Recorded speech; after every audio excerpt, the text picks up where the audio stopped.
नमस्कार साथियों, राजस्थान पुलिस का वैकेंसी आने के बाद सबसे बड़ा सवाल कि किस तरह से करना होगा आवेदन, क्या तैयारी रहेगी, क्या सिलेबस है, क्या आपका पाठ्यक्रम रहने वाला है, योग्यता क्या है, इन सभी के बारे में एक ही वीडियो के अंदर मैं आपके साथ डिस्कस करने वाला हूं। बहुत ही शानदार तरीके से इस वीडियो को बनाया गया है, जहां पर पेपर पैटर्न से लगाकर फिजिकल और उनके बाद मिलने वाले मार्क्स को डिस्कस किया गया है।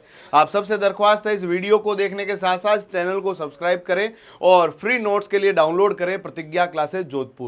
अब देखिएगा, राजस्थान पुलिस की एक ऐतिहासिक भर्ती आपके सामने इंतजार कर रही है। टोटल सीटों की संख्या 9671 है। यदि आप फॉर्म भरने की तारीखों को देखेंगे तो 28 अप्रैल से 27 मई यानी 20 दिन आपको फॉर्म भरने के लिए दिए जाएंगे।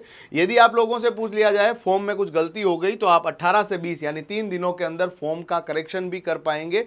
अब यहां पर सवाल आता है कि सर इनकी योग्यता क्या रहेगी। आपका 12वीं पास होना इसके लिए कंपलसरी है और आपका सीईटी जो 2024 का हुआ है वो इसका क्लियर हुआ होना चाहिए। 12th वाला, ग्रेजुएशन वाले की जरूरत यहाँ पर नहीं है। और एक बच्चा केवल एक ही आवेदन कर सकता है, इस बात को भी दिमाग में रख लीजिएगा। यानी एक व्यक्ति 2 आवेदन यहाँ पर नहीं कर पाएगा। इन्होंने स्पष्ट तरीके से लिखा हुआ है एक ही आवेदन किया जाएगा संलग्न रिक्ति प्रपत्र में अंकित जिला, यूनिट, बटालियन से किसी एक के लिए आप आवेदन कर पाएंगे। अब आवेदन करने के लिए जो इसकी वेबसाइट है वो भी इन्होंने बता दी है, recruitment2rajasthan.gov.in। जब फॉर्म आएगा मैं आपको पूरा भर के सिखाऊंगा, टेंशन लेने की आवश्यकता नहीं है। या sso.rajasthan.gov.in से भी आप लॉगिन करके फॉर्म भर पाएंगे, पर फॉर्म के लिए आप 28 तारीख आपको वेट करना पड़ेगा। अब साथियों यहां पर सवाल आता है कि आपका 12th पास होना जरूरी है इसके लिए। साथ ही साथ में आप लोग यदि कांस्टेबल ड्राइवर के लिए फॉर्म भरना चाहते हैं तो आपका LMV यानी जो है लाइट मोटर व्हीकल जो लाइसेंस है, नॉर्मल लाइसेंस या हैवी लाइसेंस आपके पास होना चाहिए और वो भी कम से कम 1 साल पुराना होना चाहिए। यानी 1 जनवरी 2026 तक ये आपका जो लाइसेंस है वो मिनिमम 1 साल पुराना होना चाहिए, तो ही आप ड्राइवर का फॉर्म भर पाओगे। साथ ही साथ में आपसे पूछ लिया जाएगा कि आयु की गणना कब होगी सर, तो आयु की गणना 1 जनवरी 2026 से होगी। अब यहां पर सवाल आता है कि कौन सी आयु से लगाकर कौन सी आयु के बीच वाला बच्चा फॉर्म भर पाएगा। ध्यान से देखिएगा, यदि आप लोग जनरल कैटेगरी के अंदर आते हैं तो आपकी जो न्यूनतम आयु है वो आपकी 1 जनवरी 2008 से बाद का नहीं चलेगा, उससे पहले पहले चलेगा। और यदि आप लोग जो है यहां पर अधिकतम की बात की जाए तो 2/1/2002 यानी 2/1/2002 के पहले वाले यानी 2001 वाला बच्चा वो फॉर्म नहीं भर पाएगा। 1999 वाला बच्चा जनरल का फॉर्म नहीं भर पाएगा। महिलाओं के लिए 2/1/1997 है। यदि आप लोग EWS, SC, ST, OBC में आते हैं, MBC में आते हैं तो 1 जनवरी 2008 से लगाकर आपके पास जो है न्यूनतम आयु है, अधिकतम जो है 2/1/1997 यानी 96, 95, 94 वाले बच्चे फॉर्म नहीं भर पाएंगे। और महिला के लिए 2/1/1992, महिलाओं को 5 साल का एक्स्ट्रा रिलैक्सेशन है ना, वो फायदा मिलेगा यहाँ पर।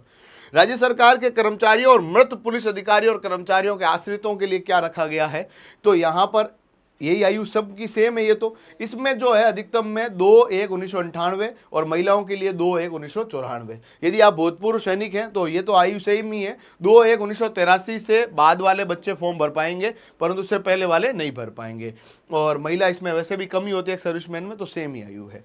यदि आप लोगों से अगला सवाल पूछ लिया जाए कांस्टेबल चालक के लिए, तो चालक कांस्टेबल के लिए थोड़ा सा इसमें और ज्यादा छूट मिली हुई है। यदि आप सामान्य से हैं तो आपके पास ये आयु सबकी सेम है, यानी 2008 के बाद वाला बच्चा फॉर्म नहीं भर पाएगा। यहां पर पुरुष के लिए 2/1/1999 जनरल के लिए, महिलाओं के लिए 1994 और EWS, SC, ST, OBC, MBC के लिए 1994, 1989। राज्य सरकार के लिए यहां पर 1996, 1991, एक्स सर्विसमैन के 1983, 1983। ये ध्यान रख लेना। यदि आप ड्राइवर के लिए, ड्राइवर को ज्यादा एज दी गई है और आपके नॉर्मल जो कांस्टेबल है उसके लिए एज कम है। शारीरिक मापदंड के लिए क्या होगा, ये मापदंड बाद में होगा, पहले पेपर होगा। मापदंड जो रखा गया है वो हाइट आपकी 168 सेंटीमीटर पुरुषों के लिए रखी गई है, महिलाओं के लिए 152 सेंटीमीटर। यदि आप 12 जिले या शहरी या आदिम जनजाति या जाति से संबंध रखते हैं तो 160 सेंटीमीटर पुरुषों के लिए, महिला के लिए 145 सेंटीमीटर। यदि आप लोगों से सीने के बारे में पूछ लिया जाए तो सीना केवल पुरुषों का मापा जाएगा। नॉर्मल बिना फुलाव के 81 सेंटीमीटर होना चाहिए और फुलाव के साथ 86 सेंटीमीटर यानी 5 सेंटीमीटर का एक्सपांशन पुरुषों के लिए होना चाहिए। यदि आप लोग 12 जिले से संबंध रखते हैं तो 74 सेंटीमीटर बिना फुलाए और फुलाने के साथ आपके पास कौन सा होना चाहिए, 79 सेंटीमीटर। वजन के लिए पुरुषों के लिए कोई बाध्यता नहीं है। महिलाओं के लिए 47.5 ग्राम जो किलोग्राम वजन होना चाहिए, 47.5 किलो की महिला होनी कंपलसरी है। और यदि यदि आप 12 और आदिम जनजाति से संबंध रखते हैं, शहरिया से संबंध रखते हैं, तो 43 किलो आपका चलेगा। ये होगी आपका वजन वाला मामला। अब उसके बाद आया है चिकित्सकीय मापदंड, यानी कि आपके पास जो है, इसमें बात की जाए चश्मे के साथ भी आप फॉर्म भर पाओगे। बस ये ध्यान रख लीजिएगा कि आपकी जो निकट दृष्टि है और वो 72 और 72 के अंदर या तो 6/6 होनी चाहिए, और 72 से 72 6/9 होगा तो चल जाएगा। और आपका चश्मा पहनने के साथ या चश्मा पहने बिना दोनों चलेंगे। बस ये ध्यान रख लें, चश्मा पहनने के बाद 6/6 हो रहा तो आप फॉर्म भर पाएंगे। और इसके अलावा यदि हम लोग बात करें, यदि आप लोगों के साथ में या इन तरह की चीजें हैं, मानसिक रूप से कोई दिक्कत है तो फॉर्म नहीं भर पाएगा। यदि उसके घुटने टकरा रहे हैं, वेरिकोश वेन हो रखा है, रतौंधी हो रखा है, भेंगापन है, या कलर ब्लाइंडनेस है, हकलाकर बोल रहा है, जो फ्लैट फुट है, हर्निया हो रखा है, सर्जिकल प्रॉब्लम है, तो वो वहां पर फॉर्म नहीं भर पाएगा, अन्यथा आप सभी फॉर्म भर पाएंगे। चलिए, ये तो हो गया इसका। सर सैलरी कितना मिलेगा, पैसा कितना मिलेगा? देखिए, राजस्थान पुलिस कांस्टेबल के अंदर सैलरी बहुत बेहतरीन है। यदि आप लोग यहां पर बात करेंगे, आपको बुढ़ापे में पेंशन मिलेंगे, ओल्ड पेंशन स्कीम के अंतर्गत आप लोग आते हैं। पे ग्रेड आपका L5 है, और आपको 2400 ग्रेड पे जो पुराना है उसके अंदर रखा गया है। आपको प्रोबेशन में 14,600 रुपया मिलेगा। इसमें से RGHS स्कीम के कुछ पैसे कटेंगे, राजस्थान गवर्नमेंट हेल्थ स्कीम के, बाकी वाला जो सैलरी आपको पूरा अकाउंट के अंदर आएगा, है ना। उसके बाद जब आपका 2 साल का प्रोबेशन कंप्लीट हो जाएगा, 2 साल तक राजस्थान में हर वैकेंसी के अंदर सैलरी कम रहती है, और 2 साल का जब प्रोबेशन आपका कंप्लीट हो जाएगा तो आप जब फिक्स परमानेंट कर्मचारी बन जाएंगे तो आपका बेसिक पे 7वें पे कमीशन के अनुसार 20,800 है। और DA वर्तमान में अभी आपका 55% हो गया है, यानी 11,440 रुपए DA यानी महंगाई भत्ता मिलेगा। और हाउस रेंट अलाउंस 3,744 है, यानी इन सबको मिलाकर 35,984 रुपया आज के दिन में राजस्थान पुलिस कांस्टेबल की सैलरी है। बट जब 8वां वेतन आयोग, जो क्योंकि आप लोगों की नौकरी जब तक लगेगी तब तक 8वां वेतन आयोग लागू हो जाएगा, और जब तक आप फिक्सेशन होगा ना, वो तो कंफर्म ही हो जाएगा। तो करीबन आपकी 45 से 50 हजार के मध्य सैलरी रहेगी। ये आपको कंफर्म, आपको ध्यान रख लेना है। सैलरी बढ़िया रहेगी, आपको अपने गांव के आसपास नौकरी मिलने का संभावना रहेगी। हाँ, पेंशन आपको मिलने वाली है, और साथ ही साथ में ड्यूटी अच्छी खासी बढ़िया रहने वाली है। चैनल अभी तक भी 93% लोगों ने सब्सक्राइब नहीं किया, प्लीज सब्सक्राइब कर लीजिएगा, क्योंकि राजस्थान पुलिस का ऑनलाइन कोर्स प्रतिज्ञा क्लासेस जोधपुर एप्लीकेशन में है। फ्री नोट्स भी डाउनलोड करना चाहते हैं राजस्थान पुलिस के, रीजनिंग के, कंप्यूटर के, साइंस के, जीके के, प्रतिज्ञा क्लासेस जोधपुर एप्लीकेशन डाउनलोड कर लीजिएगा, है ना। अब मैं आपको लेकर चलता हूं आगे की बात में। सैलरी मैंने आपको बता दी है। प्रमोशन आप लोग कांस्टेबल बनेंगे, उसके बाद हेड कांस्टेबल, हेड कांस्टेबल के बाद ASI assistant sub inspector, then sub inspector, then circle inspector, then DYSP, then additional SP and then SP। अब प्लीज आप इस बात को ध्यान से सुन लीजिएगा। जनरली प्रमोट होके व्यक्ति कांस्टेबल से आपके सब इंस्पेक्टर तक पहुंच जाए, वो बहुत बड़ी बात है। और कई बार जो है गैलेंट्री प्रमोशंस भी होते हैं। यदि आपने सेवा के दौरान बहुत बेहतरीन और बहादुरी के साथ काम किए हैं तो राज्य सरकार का पुलिस विभाग इसके लिए आपको अलग से रिकॉग्नाइजेशन देता है, और वो आपको गैलेंट्री प्रमोशंस भी अवेलेबल करवाएगा। ये आपको ध्यान रख लेना। बाकी थोड़ा प्रमोशन थोड़ा धीरे चलता है। चयन प्रक्रिया के अंदर आपका सबसे पहले जो है पेपर होगा, जो कि आपके 150 सवाल यहां पर रहने वाले हैं। कांस्टेबल के लिए भी 150 है, और बैंड जो है, जैसे आपके बैंड बजाने वाले कांस्टेबल में होंगे ना, उनके लिए ट्रेड टेस्ट होगा, सीधा इसमें पेपर नहीं होगा, ठीक है। उसके बाद फिजिकल होगा, ये क्वालिफाइंग योगात्मक नेचर की है, यहां पर भी क्वालिफाइंग और इधर भी क्वालिफाइंग। दक्षता परीक्षण यहां पर नहीं है। कांस्टेबल में जो ड्राइवर में गाड़ी चलाने का कराया जाएगा, और बैंड के अंदर जो है बैंड बजवा के दिखाया जाएगा। यदि आप लोगों ने NCC, होमगार्ड, पुलिस से संबंधित विषयों में डिप्लोमा या उपाधि प्राप्त कर रखी है, प्रमाण पत्रों के आधार पर आवंटित अंक आपको 20 मिलेंगे। चालक में भी नहीं मिलेंगे और बैंड में भी नहीं मिलेंगे। अंकों का योग यहां पर 150 यानी 20 नंबर, ये जुड़ के 170 नंबर हो जाएगा। फिजिकल केवल क्वालिफाइंग नेचर का है, यहां पर आपके पास 180 नंबर का और इधर 30 नंबर का ही पेपर होगा।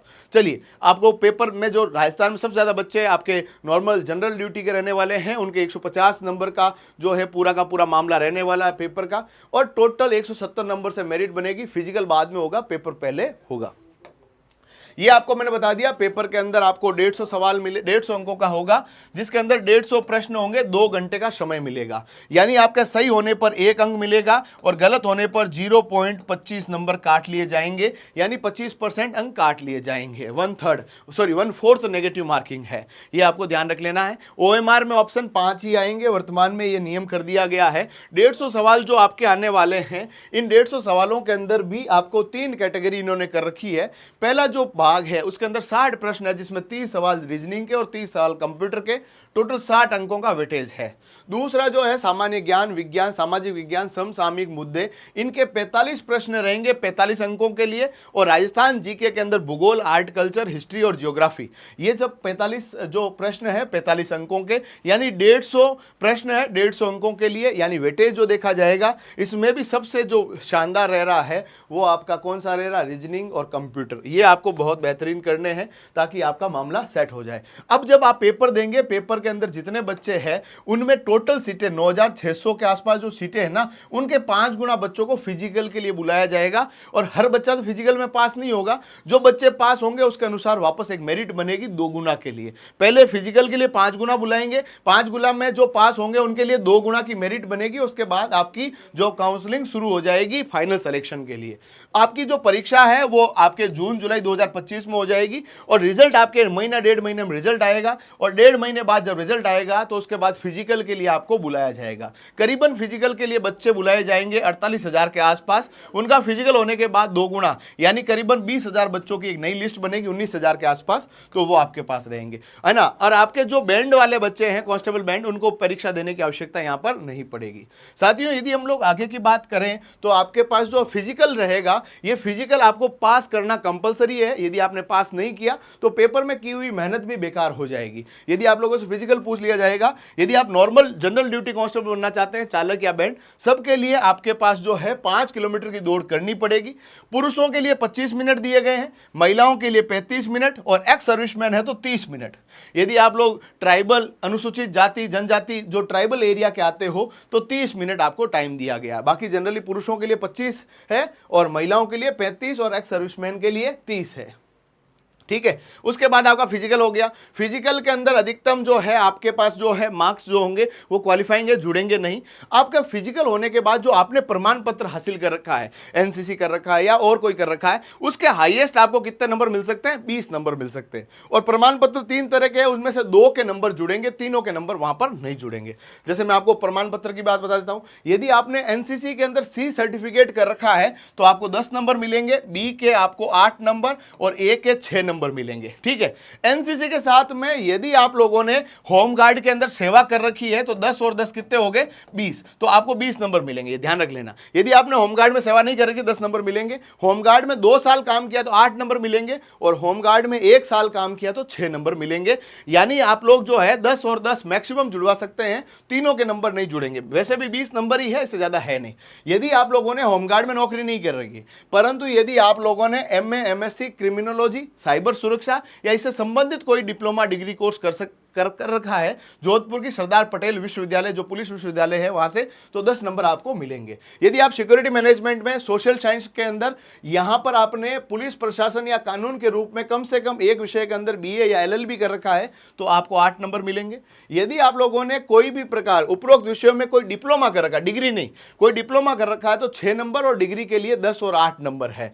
यानी आप लोग 2 नंबर जुड़वा सकते हैं एनसीसी के 10, और यदि आपने एमए भी कर रखा क्रिमिनोलॉजी में तो आपको 10 नंबर और। नॉर्मल एमए के नंबर नहीं मिलेंगे, यूं नहीं आप बोलोगे फोन करके हिस्ट्री में एमए कर रखा सर नंबर मिलेंगे, नहीं मिलेंगे बेटा, है ना। तो ध्यान रख लेना, 3 में से 2 के नंबर आप जुड़वा सकते हैं। और ये जो आपको डॉक्यूमेंट है वो आपका फिजिकल जब होगा ना तब आपको साथ लेके जाने हैं, मूल और साथ में आपकी सेल्फ अटेस्टेड कॉपी उस समय चाहिए होंगे ताकि आपके नंबर जुड़ पाएंगे।